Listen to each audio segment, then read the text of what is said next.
is nothing new in the world of sales except for the history you do not know. Welcome to the Sales History Podcast, bringing the brilliant and sometimes strange minds, methods, and ideas from the sales profession's past with applications to today. Here is your host, best-selling author of The Transparency Sale and The Transparent Sales Leader, keynote speaker, trainer, and nerd, Todd Caponi. For today's episode, I'm going to attempt to save you a bunch of time reading LinkedIn posts. Yes, today is going to be 10 mottos to be your best you, but instead of recreating the wheel, let's go back to 1937. That year, Paul W. Ivey released a second edition of his book, Salesmanship Applied. And chapter 6 is one of my favorites from my collection of books that are all 75 plus years old. So much of this advice, these 10 mottos to be your best you, you'll see sprinkled about, and I'm going to attempt to consolidate them here. We're going to inject a bunch of sales history into this, but I'm going to list off Ivey's 10 slogans for building personal values, and I adore every single one of them. And so here is your summary, the 10 mottos for being your best you in sales or really in life. Number 1, try to like what you do. Their quote was, if you cannot do what you like, try to like what you do. And so the way that I look at this is, when you were growing up, what did you want to be when you grew up? And are you doing it? For most of us, the answer is probably no. I mean, I certainly never thought I would be spending my weekends ear deep in 87-plus-year-old sales books, but I love it now. I'm not sure how long it took me to learn to like sales, but there was always a certain allure to it. Every day was different. Every customer was an opportunity to strategize, and I certainly like the commissions. Early in my career, I sold systems management software, accounting and financial consolidation software, and software for engineers. It was really hard for me to get excited about it. The quote goes on, you perform a certain work. Do you like that work? And if you do not, you should learn to like it. We cannot all do what we would like to do, so let us learn to like what we are doing. So that was number 1. Number 2, the place for knocker is outside the door. The quote, I maintain that you cannot saw wood with a hammer, so let every knocker throw away his hammer. When Ivey refers to a knocker, he's speaking of pessimism. Individuals who are consistently negative about other people and, for the most part, themselves. He talked about this idea that we need to eliminate negativity from our thoughts and our words. I actually read a 1922 book and I found this quote, and I thought it was really, really applicable. The quote says, selling is almost entirely a mental process. I can make a success of any salesman whom I can select and train, provided I can destroy this man's ability to think negatively. And that quote was from Ernest J. Gallmeyer, who is the general sales manager of a company called Wayne Tank and Pump Company. Positivity and confidence are contagious. Embrace it. Ivey went on to speak of those who speak negatively of their employer. He said, I pray you, so long as you are a part of an institution, do not condemn it. Not that you will injure the institution, but when you disparage the concern of which you are a part, you disparage yourself. Such a great point. And that is number 2. Number 3, afraid of doing too much does too little. His quote was, he who is afraid of doing too much always does too little. Ivey here is primarily speaking of either the self-awareness of your own current shortcomings or the self-limiting beliefs that go along with it. He tells the story of Demosthenes, and I know I said that wrong, but he was a great orator of Greece. He was once a terrible stammerer, meaning he stuttered. But what Ivey says here is he put pebbles in his mouth and practiced talking at the sea where the waves were roaring, and subjected himself to such a rigid course of instruction that finally he became one of the greatest orators of history. Ivey went on to point to how Theodore Roosevelt, who was once very tiny, developed himself physically to become strong and became one of our country's great leaders. In other words, when Ivey says that being afraid to do too much, he is referring to self-limits. When you think we can't do something, we can either be a victim or work hard to push ourselves beyond. Quote, "The only way to develop capacity for work is to work. The only way to develop the capacity to smile is to smile." That is number 3. Number 4, whatever you dislike in another person, take care to correct in yourself. He says in this quote, "You hear a man say, 'Oh, Jones, why, he is the most cynical cuss I have ever known in my life,' or 'He is one of the meanest fellows in the world,' or 'He talks too much.' How about yourself?" To build value in yourself, Ivey practiced this thought. Whenever something about another person bothers you, consider yourself.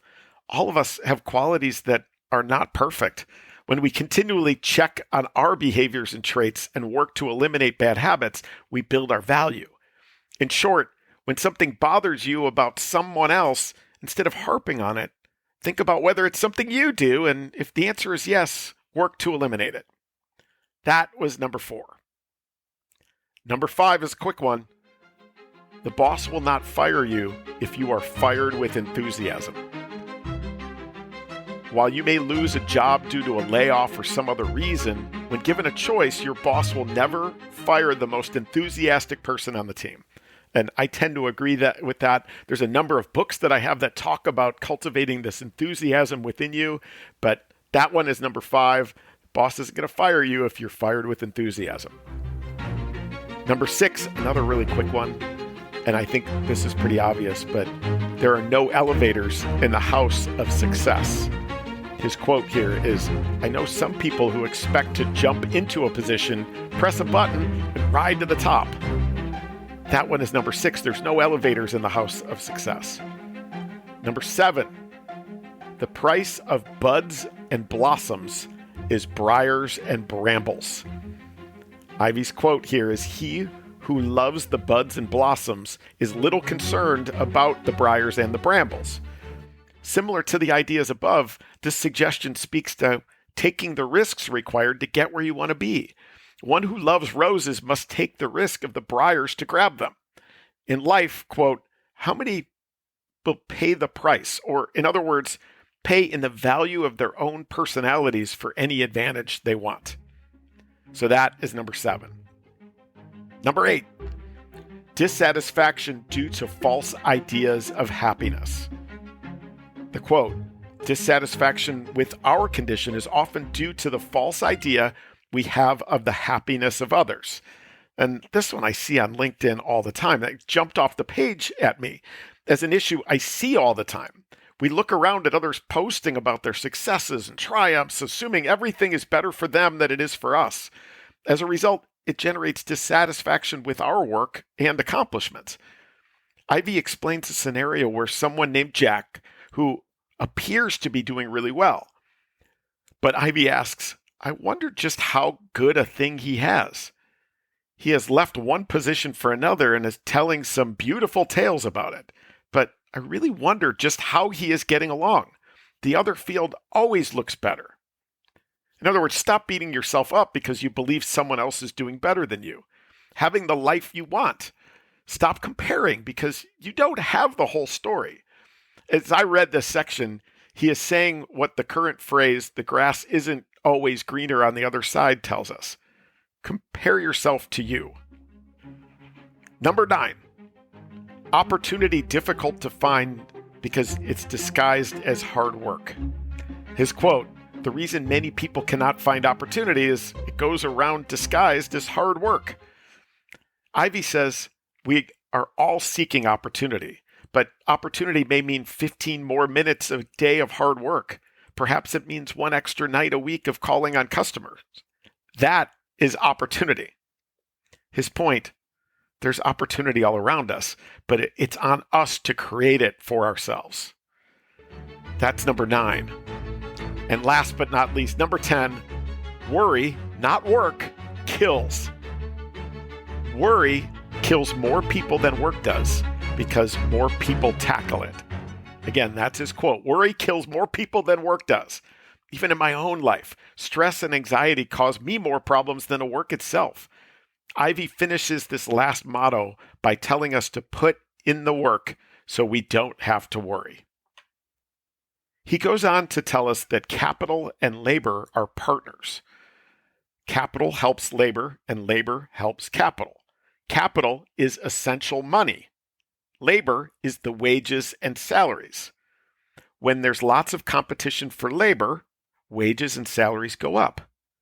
The opposite is also true.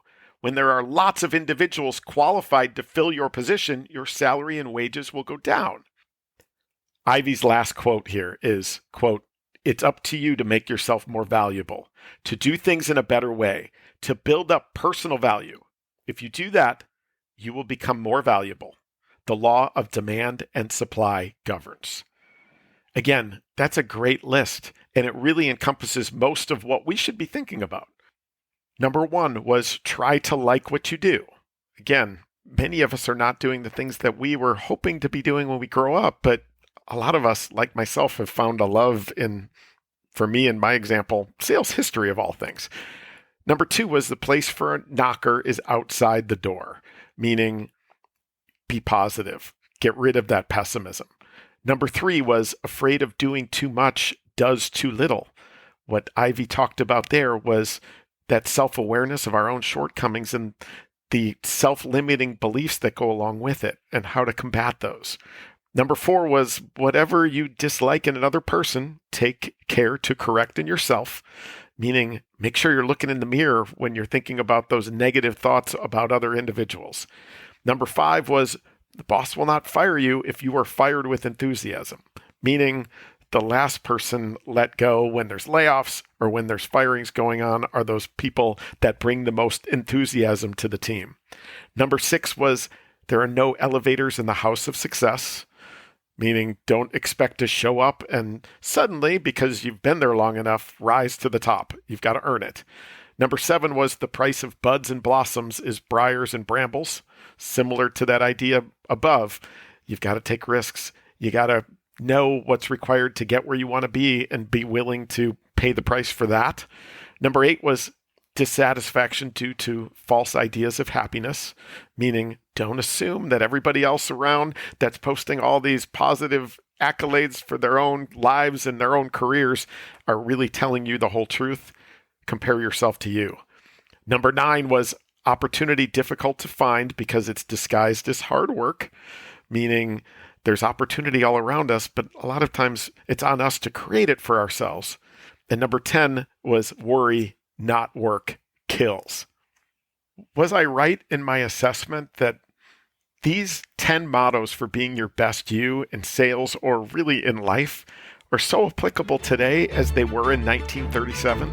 Again, these were from Paul Ivey's second edition of his book, Salesmanship Applied. And there's so many books that focus on the art and science of selling from back then and today with specific methodologies and techniques meant to more effectively sell more and build up the value of what you're selling. But what about building up the value in yourselves? As always, I love your feedback. I love your ideas. So many of the ideas and episodes come from that. So if you want to reach out, many ways to do it. Go to toddcaponi.com. You can contact me through there. Connect with me on LinkedIn. You can DM me there. There's probably a bunch of other ways too, but those are the 2 easiest. And as always, your feedback and the time that you put into listening to this is so much appreciated. So until next time, thanks again.